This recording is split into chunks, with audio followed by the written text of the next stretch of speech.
Well, it's my privilege to introduce our speaker today again. And today we have Phil Pikelny, who is the Vice President and Chief Marketing Officer of the Columbus Dispatch printing company. But today he's going to speak to us in his role as Chairman of the Board of the Columbus Zoo. You may remember earlier this year that the zoo had a levy on the ballot, and it did not pass. Phil will share with us today a little behind the scenes of what goes on as you think about having a levy and then campaigning to get the levy passed and then the subsequent aftermath when it does or doesn't. It's a pretty fascinating story. Now for some things that you may not know about Phil. He has appeared on Broadway as a conductor of the orchestra in the pit for Phantom of the Opera about a year ago. He got to sit in the pit during the show, meet the Phantom in his locker room during intermission. Some of you call that halftime. It's intermission in Broadway. And then he got to conduct the orchestra when the show was over. As people are leaving, they call that the walk-off music. He also was the Rose Bowl guest of the Rose Bowl Grand Marshal Jane Goodall a couple years ago and got to sit with her at her table the year that John Cooper was inducted into the Hall of Fame. Kind of a cool event. He has been privileged to cross paths with Muhammad Ali on 3 different occasions. One, when he was a cab driver in Chicago during the summer. One, when he was the promoter for a speaking engagement he did at Northwestern University, which is his alma mater. And once when he was having his bus worked on at Custom Coach here in Columbus. God, I'd love to hear about those 3 stories.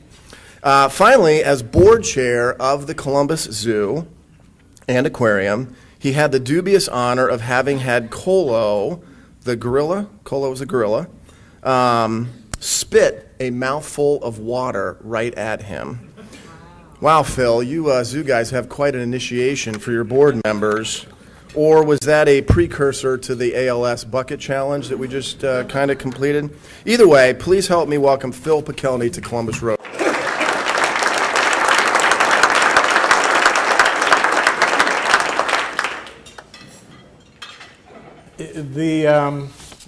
The spitting by Colo, just to kind of explain what happened. We had the Jane Goodall people were here in Columbus at the Columbus Zoo, and they let us go behind the scenes and get to see Colo, who I believe this year turns 52 or 53 on December 22nd. She was really a precursor to the fame that came to the Columbus Zoo because she was the first gorilla born in captivity here at the Columbus Zoo. Normally, a gorilla would last to about age 40, and she has exceeded that in an amazing way and has been a great ambassador for the zoo. But it was funny, as we were standing and looking at Colo, and you can imagine that she's really just one of those icons of the Columbus Zoo. I'm kind of staring at her, totally in awe. She's kind of staring back at me. And all of a sudden, I realized she went off to the left and we couldn't see her. And she comes back about 30 seconds later. And I'm just kind of, again, looking in awe. And the next thing I know, she had gotten a drink of water, kept it in her mouth, and did one of these. And hit me right in the shoulder, which, again, I had to believe was an initiation of sorts. I've got 2 months left as zoo board chair. I fully expect at the last board meeting, Jack Hanna will do somewhat the same thing. But let me, as we talk about the levy, let me give you a few disclaimers. Obviously, the board of the Columbus Zoo and Aquarium will need to vote on any kind of future actions that we do. I'm more than happy to chat about what is likely, but again, it will fall to the board itself to actually make the decision as to what we do moving forward. As I mentioned, I'm in my last 2 months as zoo board chair. It's a 2-year term. I will move to become the past chair, so still be part of the Chairman Advisory Committee. And most of the opinions, if not all of the opinions that you'll hear today, are my own. as really opposed to, excuse me, the official word of the zoo, because again, the official word of the zoo is, thank you, is certainly that of the board itself. Let me begin by first telling you that the Columbus Zoo and Aquarium has never been healthier than it is right now. How many of you have been to Heart of Africa? Yeah, 43-acre new facility that is there. It has been an incredible success. The zoo, because of Heart of Africa having opened in May, has hit a new attendance record of all time. We hit 2 million people coming specifically to the zoo earlier this year than we ever had. Revenues to the Columbus Zoo are almost $3 million ahead of what we had thought. We had the biggest June, the biggest August in the record of the Columbus Zoo. And last Saturday alone, where we had Boo at the Zoo, we had an all-time record 31,500 people attending the zoo just in one day. I remember when a great day at the zoo was 20,000 people, and nowadays it's almost an average day at the zoo is 20,000 people. In fact, on Sunday, this past Sunday, beautiful weather, we did have 21,700 people. At the same time, Zambezi Bay right next door broke its all-time attendance record. By the way, none of this has anything to do with my being board chair. It does have everything to do with Tom Stoff, who is the CEO and president of the Columbus Zoo and Aquarium, who has done a tremendous job, and I suspect will do a tremendous job for the decades to come. But Zambezi Bay had 416,000 attendees this year, which is larger than the year that it opened in 2008. I heard that you folks are going to be at Wild Lights. Wild Lights opens November 17th, goes through January 4th. If you're at all able to attend, 3 million lights light up the evening at the Columbus Zoo and Aquarium. And then finally, we've had a slew of new babies born at the zoo. A colobus monkey, a mandrill, a dama gazelle, an okapi, a bonobo, and I am told, so you're hearing it here first, that the polar bears may be pregnant. Now, having said that, we thought they were pregnant last year, and it turned out that they weren't, because interestingly enough, there is no test that you can give a polar bear to find out if they are or aren't pregnant, but they're showing all of the signs of a bear that would be pregnant, so we keep our fingers crossed that we'll have baby polar bears in 2015. So let me go on to the levy. It is obvious as I stand here that last May was not one of the highlights of the Columbus Zoo and Aquarium. In fact, we had a resounding loss in terms of the vote for the levy. Luckily, we decided to go a year early, and it gives us an opportunity to come back in 2015. The county levy that the Columbus Zoo and Aquarium has expires at the end of 2015. So for the year ahead, we continue to be funded exactly as we were. Let me explain to you, though, what we were trying to do with the levy. We got state law changed to be able to do a continual levy. The purpose of it is our Columbus Zoo and Aquarium every 10 years has to campaign for a levy, and we can only plan in terms of what we're going to build, what we're going to maintain, what we're going to repair 10 years at a time. There are very few businesses, probably none in this room, who could put together any kind of a program of growth if every 10 years you were up for renewal and really didn't know if your funding was going to be similar to what it was in previous years. We also were trying to extend the reach of the zoo to citizens in Columbus, Ohio that really don't have a whole lot of day-to-day interactivity with the zoo. And, you know, at the end of the day, one of the reasons that I personally believe we ended up losing the levy was we went in a primary year where we knew that the vote would be low, but we were targeting those people who we knew were supporters of the zoo, loved the zoo, might vote for a levy for the zoo. What we didn't anticipate, we thought about 100,000 Franklin County residents would come out and vote, and that would be similar to what we had seen in the last non-presidential election in Franklin County. Instead, what we ended up getting was the lowest voter turnout, I believe, on record for Franklin County.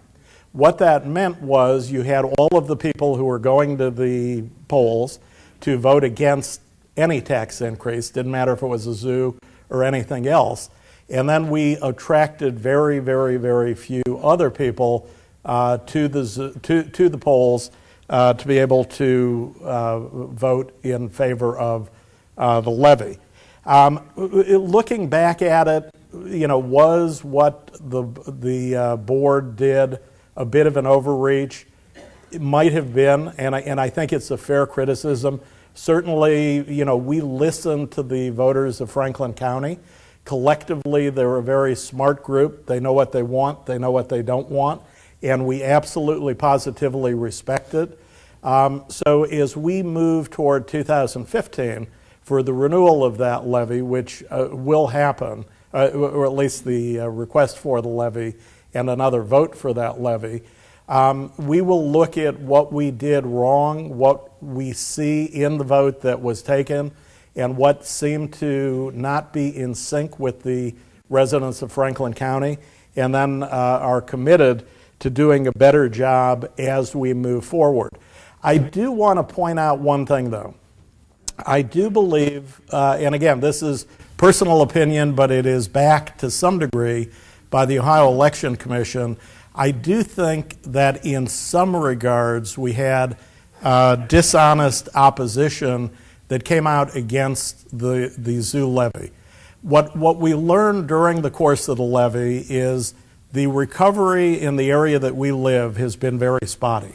Some people are doing very well, other people not doing as well, other people really doing poorly. There is an anti-tax sentiment out in the public that is amazing. It used to be that when you, so I'm told by Chan Cochran, who has been involved with all of the zoo levies in the past, that you go into a levy knowing that there's about 30 to 32% of the public against you, because they tend to be people who just don't want to see taxes raised, and frankly, if they could eliminate a tax, they would like to see it eliminated. That number these days, a lot of political experts say is more like 40 to 45%. In other words, before anybody actually goes to the poll, you've got 40 to 45% of the public saying, I'm going to vote no, even before hearing any argument having to do with what the issue is. I will ask all of the people, and just I want to take a brief moment to talk non-zoo, and I have no tie to Children's Social Services, but Children's Social Services are on the current ballot for November.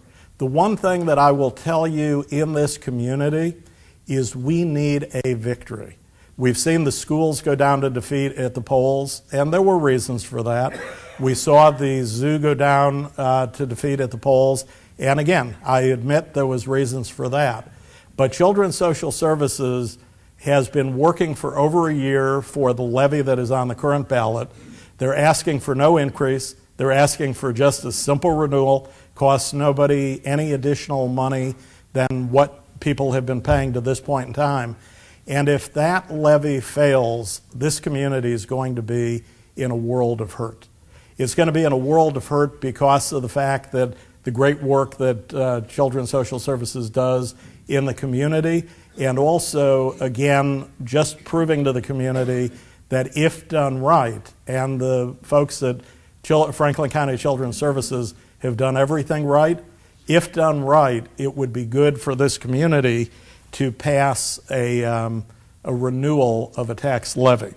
So at any rate, I ask you to consider that, to think about it, because certainly this community does need a win. As we look forward, though, it is to be determined by the board of directors of the Columbus Zoo what we're going to do moving forward. But I just announced to the zoo board that we have our levy committee for the 2015 year. Keith Shoemate, who is a partner at Squire Patton Boggs, he is a city appointee on our Columbus Zoo board, is the gentleman who will be leading that effort. Already from the day that we lost the last levy, Tom Stoff, our CEO and president of the Columbus Zoo and Aquarium, has been going out talking to community groups, to churches, to synagogues, to government agencies, as well as charitable groups, to explain to folks, what we have in the Columbus Zoo and Aquarium is, as you all know, the #1 zoo in the country, but it is also a zoo that is in its 8th decade of existence. And just like a house that's 80 years old, there are infrastructure that has to be repaired, that has to be worked on. If we're going to do new exhibits like the one that we currently have at Heart of Africa that truly defines what a great zoo we have, it used to be that when there was a new exhibit at the zoo, it maybe cost $10 million. Heart of Africa or anything that would come after it, we're talking a facility that would be on the order of about $25 to $35 million. 3 times anything that we've done in the past. And in fact, when we did polar bears, which was followed by Heart of Africa was about 1/3 higher again than what it cost to do Africa. My guess is that the zoo board will be looking very closely at what does happen to Franklin County Children's Services. And if that levy does indeed pass, my guess is the zoo will look very seriously at a renewal of its own levy, avoiding any kind of an overreach, certainly going out to community groups and telling a far better story than we did the last time that we went to the public for a levy. Another issue that is out there that we will be dealing with and need to deal with is the issue of Delaware County. When the Columbus Zoo was moved up to its current location, it was moved there, as you would all pretty much imagine, because nothing else existed there. Back in the day, and this is just an oddity of the Columbus Zoo and Aquarium, the Columbus Zoo and Aquarium used to be a part of sewers and drains in the city of Columbus. It had nothing to do with Parks and Rec.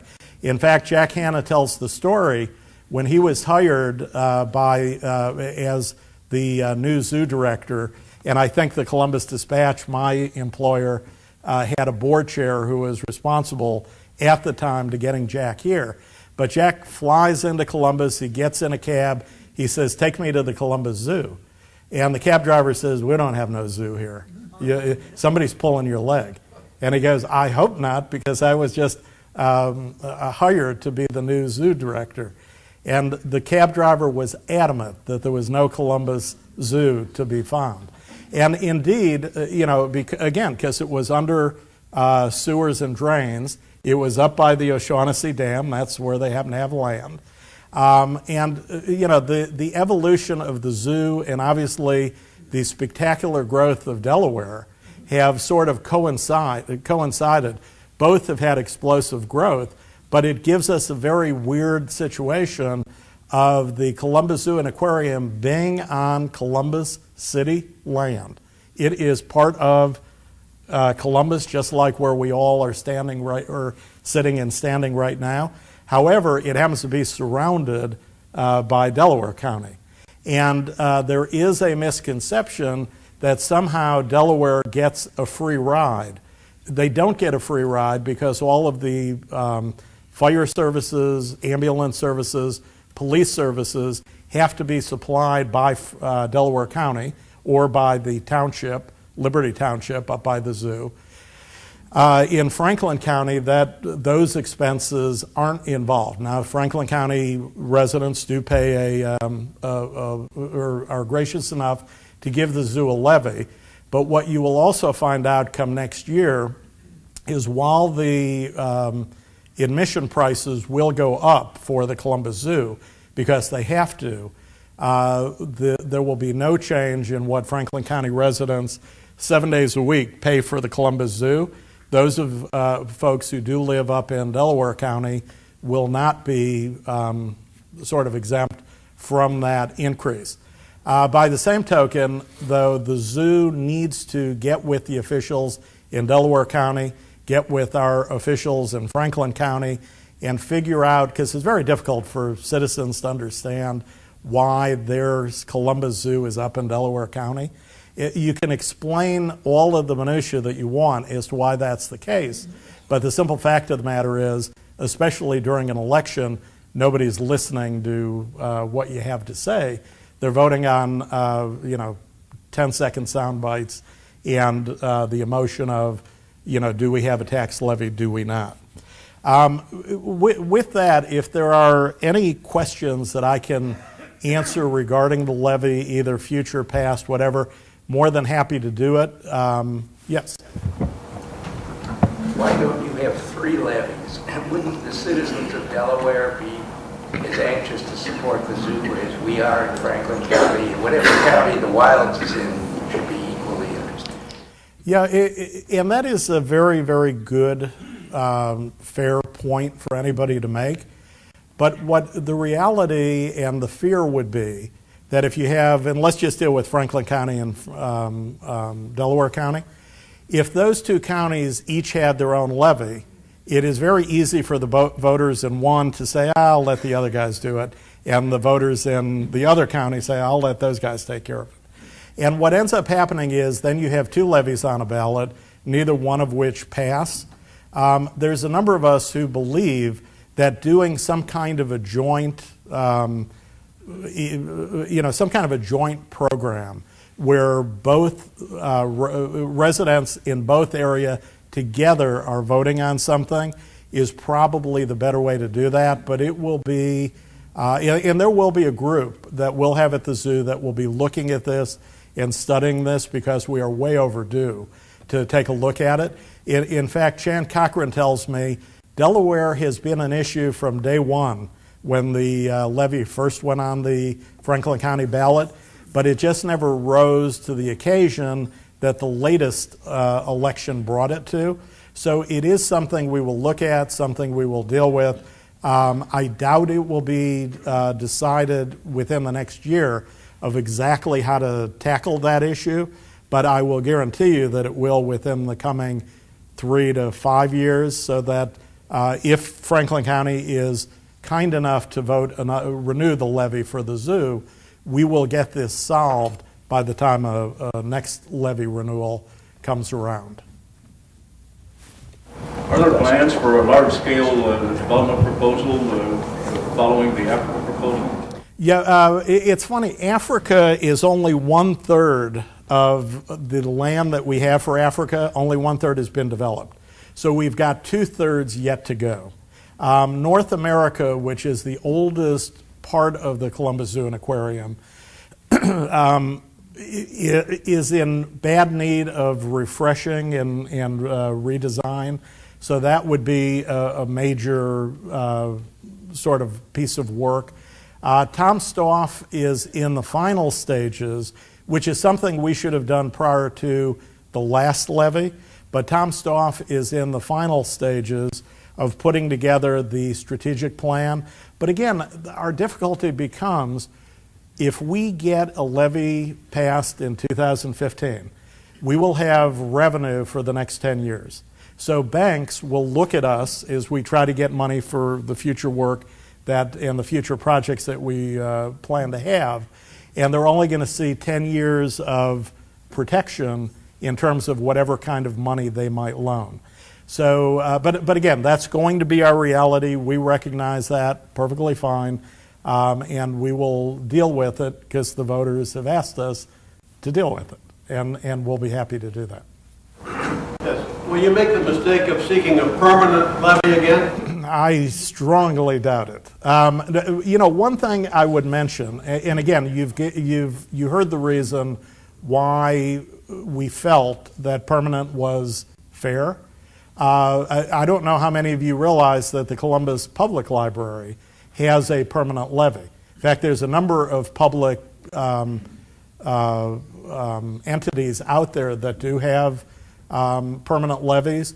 We had felt that the zoo, having been good stewards of the public money in the past, would be able to qualify like the library and some others. Obviously, voters were very definitive in their point of they would like every 10 years to pass judgment on how well the zoo is spending their money and where the zoo is headed. And we understand that, we respect that, we heard that, and we are absolutely in agreement with it. So yes, the board will have to make final decision, but my guess is that the levy we would ask for would be a 10-year levy. Yes. I have an observation and a question. Many of the people I talked to voted no on the levy due primarily to the plan to expand to a second site downtown with the thought that that would dilute resources and they prefer to put money into ways to subsidize perhaps people getting to the real zoo. So my question is, will that expansion be on the next ballot? Yeah, Tom Stoff, the CEO president, has already said that no, it will definitely not be part of any future levy that we're asking for. We may indeed, if we have an opportunity unrelated to the levy, try to reach out to more people in Franklin County, specifically Center City, Grove City, Pickerington, where we don't get a lot of visits to the zoo because the zoo is tucked away in that northwest corner. But having said that, for sure, any levy that we come back with will not include anything other than the Powell campus up north. Yes, for sure. Was there a question? Same question I had. Oh, okay. What's your prime source of income? You've got to have income coming in, admissions, the city. Where else do you get money besides the levy? Indeed, we have put together a much more professional fundraising team. So the Columbus Zoo now has about $15 million in a foundation fund. We also obviously have admission money as people buy things at the zoo. That generates more revenue. The levy in Franklin County only makes up 18% of the operational expenses of the Columbus Zoo. The rest of the levy dollars have really, in the past and in the future, go to infrastructure capital needs to be able to take the infrastructure and repair it where it needs to be repaired, or to build new exhibits moving forward. But yes, there are other dollars that come to the zoo. We as a zoo are in the very, very, very, very, and I will say very 18 more times, beginning stages of taking a look at, could this zoo live without a levy? It is very, it's sort of like an alcoholic. I mean, if the drink is always there, you're always going to partake. But with the scare that we had in May, we're asking ourselves the question, what kind of fundraising would it take so that we don't have to go to the citizens of Franklin County asking for a levy? Within the next year, none of that, we couldn't turn around on a dime like that. But I do know that a number of us would love to go to the voters of Franklin County after 2015 and either ask for half the levy that we've had in the past or no levy. But again, it will take a lot of planning, a lot of fundraising, a lot of other, also you have here in Columbus one of the lowest prices for a zoo and aquarium anywhere in the country. And even with the increase that we're proposing for next year, it is still cheaper than Cincinnati, Cleveland. And what would happen if the levy were not to pass, certainly there would be some cutbacks that would have to be done, some belt tightening, but the price of admission would certainly go up. I'm headed on Wednesday to Disney World, and our zoo truly stacks up well against Animal Kingdom in terms of what we have in Columbus, Ohio, in Heart of Africa, far more intimate look at giraffes and wildebeest and all of the animals that are there. We charge under $20, I think under $15 for admission. When I go to Disney, to Heart of Africa, I'll pay $100 if I elect to go to Animal Kingdom. Big difference, big difference. And are we going to raise our fees to that kind of stratosphere level? No. But again, that's what happens with a different look at funding. Yes, sir. How successful are your private fundraising? Much more so than ever before. We probably about 3 years ago, we didn't, say 5 years ago, we didn't have a single fundraiser or sponsor paying over $1 million. Now we're led by Nationwide Insurance that has a multi-million-dollar sponsorship, my own company, a number of others, AEP. So, and with the notoriety that our zoo has, with Heart of Africa having built the way it was built, I do believe there are a number of national companies that would like to be aligned with the Columbus Zoo and with the conservation that we do at the Columbus Zoo. So I think our fundraising will exponentially get better as we go 2, 4, 6 years into the future. Oh, well, go ahead. You're the president, so I have to go to him first. Have you ever considered working with CODA to provide transit service for the inner city residents? We do, and we do. There is a bus that goes from downtown to the zoo, and it almost every day, and it was very heavily promoted last year, and almost every day it goes to the zoo with about 2 people. It's a very difficult thing to get people to commit to coming to the zoo with kids and family and all on a bus and a bus schedule. But yes, we keep looking at that. What about the external opposing, those people coming in from the outside? Have you thought, can you speak to that, please? Yeah, so we have indeed reached out to the opposition, and I think we are making some very good headway.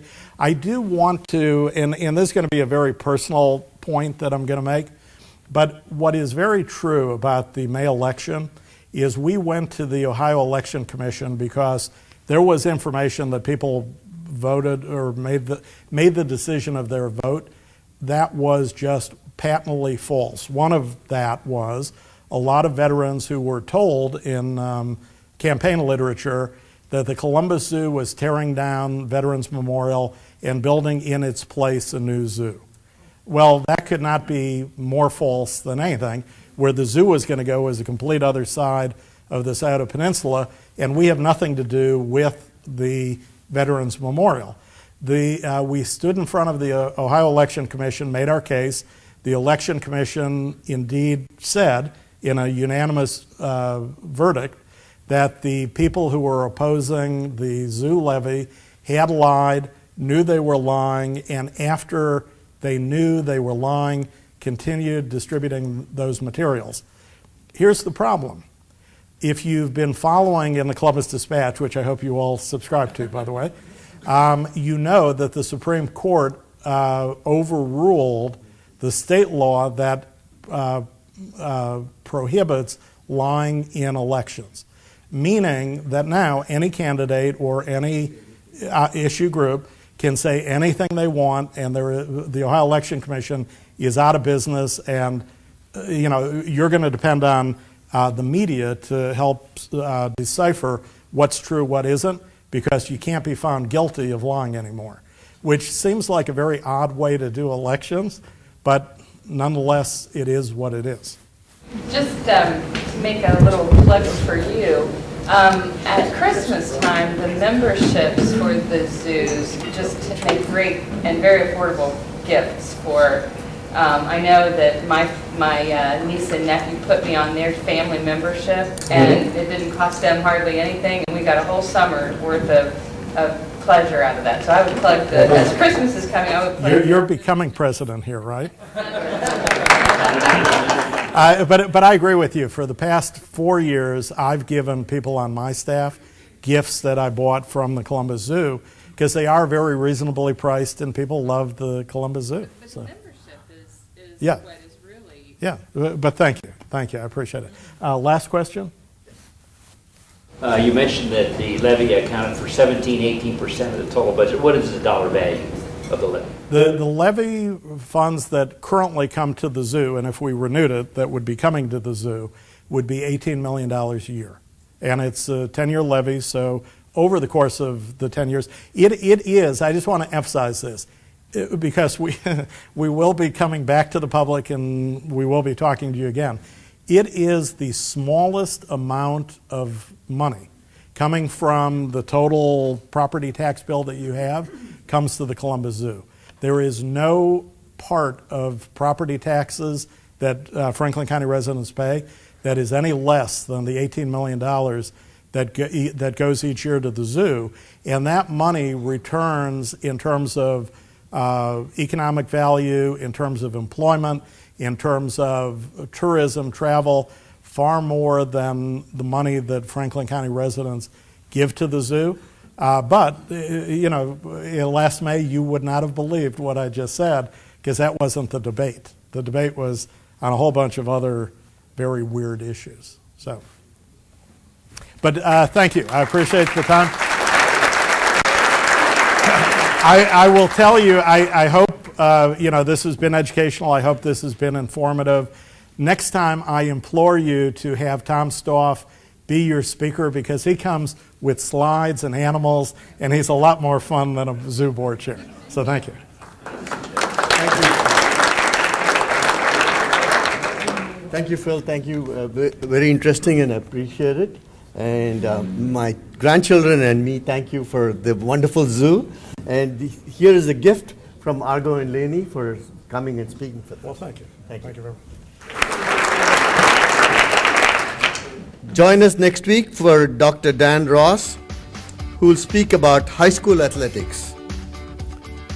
Meeting adjourned.